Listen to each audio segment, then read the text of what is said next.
O homem que desvendou o invisível. Ninguém via o que ele queria mostrar, porque o que ele procurava estava escondido dentro de cada um de nós. No fim do século XIX, um médico de Viena começou a fazer perguntas que a ciência não ousava formular. E se a causa da dor não estivesse no corpo, mas na mente? Entre laboratórios, pacientes e sonhos, ele transformou um desconforto em revolução. O nome dele se tornaria sinônimo de uma nova forma de enxergar o ser humano e de desconfiar de si mesmo. Mas como um jovem pesquisador da neurociência, acabou fundando uma teoria capaz de explicar nossos desejos mais secretos. Porque suas ideias dividiram a ciência, inspiraram a arte e ainda hoje provocam debates acalorados. E afinal, o que nos faz agir? A razão ou o inconsciente? Antes de responder, precisamos voltar à origem de tudo, a história de Sigmund Freud, o homem que decidiu escutar o que ninguém ouvia. A haunting yoga composition that explores the depths of the human mind.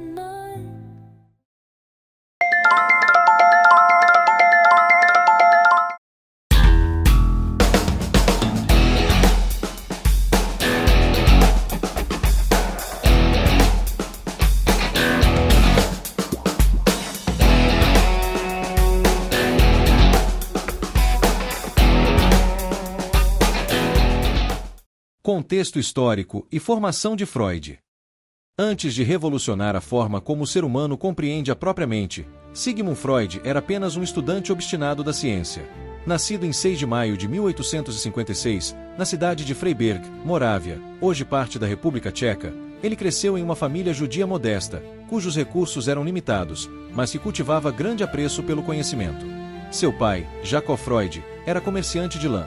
Sua mãe, Amalie, 20 anos mais jovem, representava a figura afetuosa que mais tarde se tornaria símbolo central nas formulações do filho sobre o amor e o desejo. Aos 4 anos, Freud se mudou com a família para Viena, cidade que marcaria toda a sua trajetória intelectual. Em 1873, ingressou na Universidade de Viena, onde iniciou seus estudos em medicina e logo se destacou pela curiosidade e pela meticulosidade científica. Foi nesse ambiente que conheceu Ernst Bruck, fisiologista e defensor do materialismo científico, que o influenciou profundamente. Bruck acreditava que todos os processos biológicos, inclusive os mentais, podiam ser explicados pelas leis físicas da conservação de energia. Essa noção serviria de alicerce para o pensamento freudiano, a ideia de que o psiquismo humano é também um sistema energético, um circuito onde pulsões e desejos se transformam, se convertem e, às vezes, entram em curto-circuito. Entre 1876 e 1882, Freud trabalhou no laboratório de Bruck, estudando a histologia do sistema nervoso e publicando artigos científicos sobre a estrutura dos nervos e da medula espinhal de animais. Mas a neurociência da época oferecia poucas respostas para o que mais o intrigava: as doenças da mente. Foi durante seu trabalho no Hospital Geral de Viena que Freud começou a lidar com pacientes que apresentavam sintomas físicos sem causa orgânica aparente, paralisias, desmaios, dores misteriosas. Esses casos desafiavam a medicina tradicional e o levaram a buscar novas explicações. Em 1885, uma bolsa de estudos o levou a Paris, para trabalhar com o célebre neurologista Jean-Martin Charcot, no Hospital Salpêtrière. Lá, Freud presenciou algo que mudaria completamente sua visão. Charcot tratava pacientes com histeria através da hipnose, revelando que sintomas físicos podiam ter origem psicológica. Para Freud, essa descoberta foi um choque e uma revelação. Ao retornar a Viena em 1886, ele tentou apresentar as ideias aprendidas na França, mas foi recebido com ceticismo e rejeição pela comunidade médica vienense. Ainda assim, abriu um consultório particular e começou a aplicar seus próprios métodos. Nesse mesmo ano, casou-se com Martha Bernays, com quem teria 6 filhos, entre eles, Anna Freud, que mais tarde se tornaria uma das figuras mais importantes da psicanálise infantil. Foi também em Viena que Freud iniciou sua parceria com Joseph Breuer, um clínico respeitado que vinha tratando pacientes histéricos usando a chamada cura pela fala. Breuer descobrira que, ao incentivar suas pacientes a descreverem livremente suas lembranças e emoções, os sintomas físicos pareciam diminuir. Essa descoberta foi o ponto de partida para algo maior. Em 1895, ambos publicaram estudos sobre a histeria, obra que introduziu um novo modelo de mente, um espaço onde pensamentos reprimidos e memórias traumáticas podiam continuar atuando inconscientemente. Freud, no entanto, levaria o conceito além. passaria a investigar por que certos conteúdos eram reprimidos e como encontravam formas disfarçadas de retornar à consciência. Essa busca daria origem à psicanálise. Mas antes disso, ele enfrentaria uma crise pessoal. A morte de seu pai, em 1896, desencadeou nele uma profunda investigação interior. Freud iniciou um processo de autoanálise, algo inédito até então, examinando seus próprios sonhos, lapsos e lembranças de infância. Dessa experiência emergiria um dos pilares da psicanálise, a convicção de que o inconsciente não é apenas o depósito do esquecido, mas a verdadeira fonte da vida psíquica.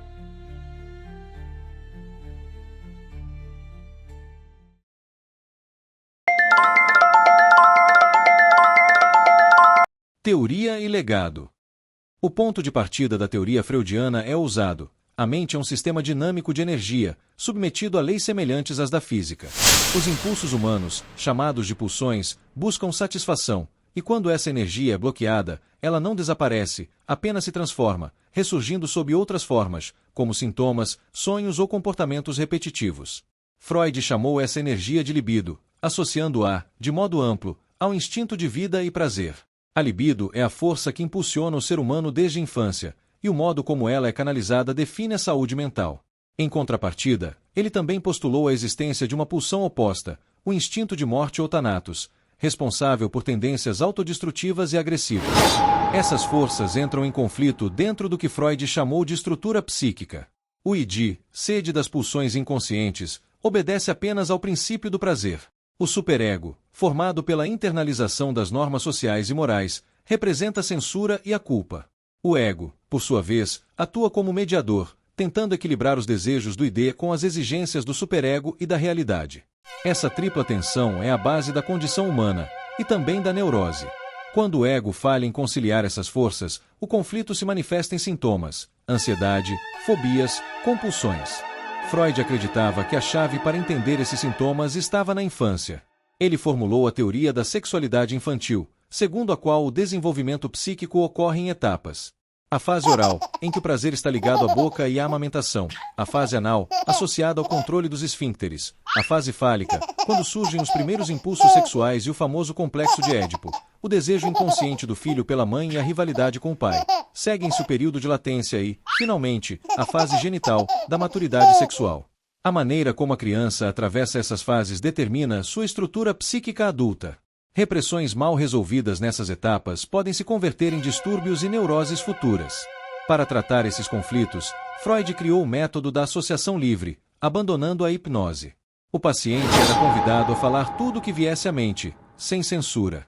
O analista, silencioso, ouvia e interpretava, buscando, nas entrelinhas, os desejos reprimidos e os mecanismos de defesa. Entre esses mecanismos, Freud destacou a repressão, a sublimação, a projeção e o deslocamento. Todos servem para lidar com impulsos inaceitáveis, transformando-os em formas socialmente toleráveis. A sublimação, por exemplo, converte energia sexual em criatividade, arte ou ciência. Em A Interpretação dos Sonhos, 1900, Freud descreveu os sonhos como a estrada real para o inconsciente. Ele argumentava que, ao dormirmos, a censura do superego relaxa, permitindo que desejos reprimidos se expressem de maneira disfarçada.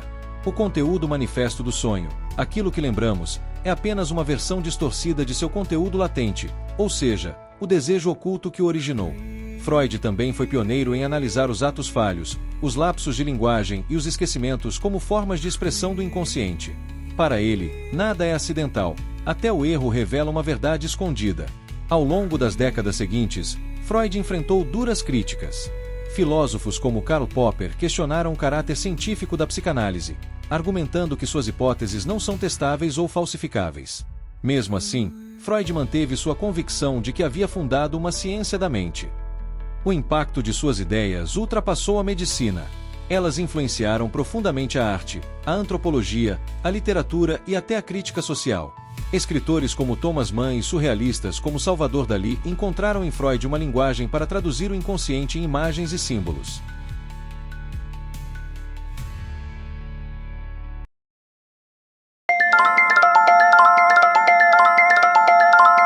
O legado e as controvérsias.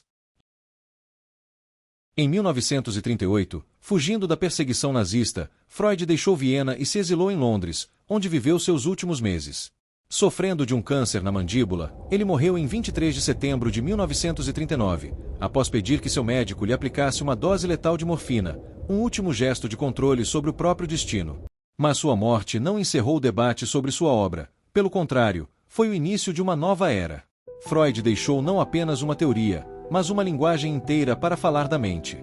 Termos como inconsciente, repressão, ego e complexo se infiltraram no vocabulário cotidiano e moldaram o modo como entendemos a subjetividade.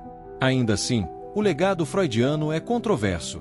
Parte da comunidade científica questiona sua validade empírica, enquanto filósofos e psicanalistas defendem seu valor como ferramenta de interpretação simbólica e cultural.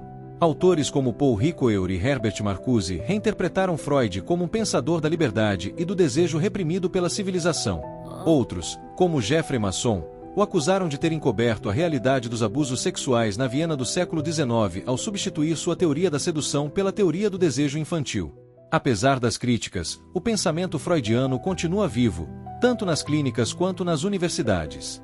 Ele inspirou escolas como o freudismo clássico, o lacanismo, a psicologia do ego e a psicanálise infantil, além de provocar rupturas que deram origem a novas correntes, como a psicologia analítica de Jung e a psicologia individual de Adler. Hoje, mesmo diante do avanço das neurociências e das terapias comportamentais, o olhar freudiano permanece relevante.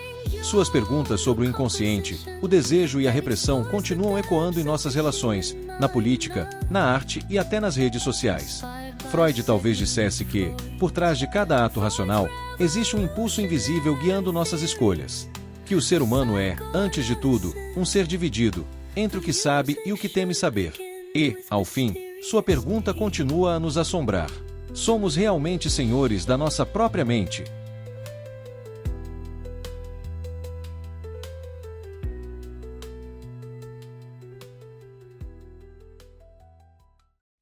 Se você chegou até aqui, é porque curte explorar os mistérios do universo tanto quanto a gente. Então não esquece, deixa seu like, se inscreve no canal e ativa o sininho para não perder os próximos vídeos. Aqui no Estúdio Quântico, ciência e música se encontram em conteúdos que despertam a mente e inspiram a alma. Confira os vídeos que estão nos cards finais. Tem muita coisa boa te esperando.